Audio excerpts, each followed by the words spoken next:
Hola, sóc Lutxana. Volia parlar de la batalla que hi ha mundial per la IA, no?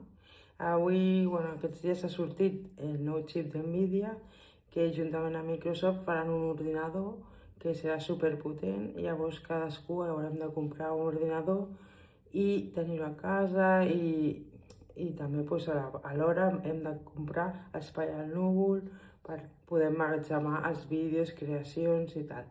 L'objectiu és que fem servir la IA en local i no pagar les subscripcions mensuals de 20 euros que solen costar.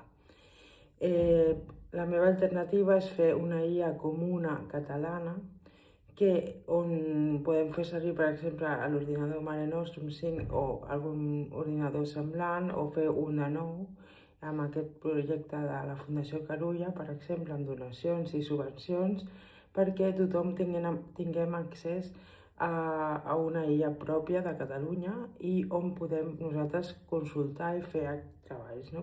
Com el que fan qualsevol IA a les empreses, però també sobretot pensant en la producció de vídeo i cinema i de sèries. Vale? Aquí a casa nostra tenim molta gent fent vídeos i sèries i cinema.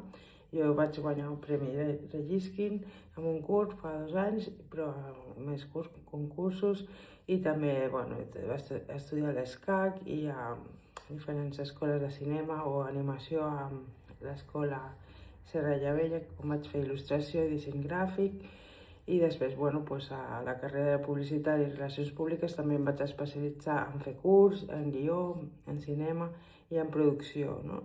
I realització de cinema, spots i tal.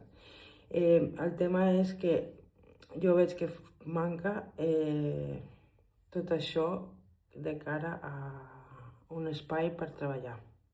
Amb una IA comuna catalana potent podem atraure milers de produccions de cinema de tot el món i promoure, per exemple, que facin sèries d'artistes catalans, com per exemple Gaudí o Mercè Rodoreda, que no hi ha cap sèrie actual, o inclús fer concursos de curs o cinema o sèries que siguin en català propi, no? I potenciar aquesta creació en català aquí, a casa nostra, amb aquesta eina tan potent que podem crear, que sigui accessible per projectes artístics i creatius, sobretot.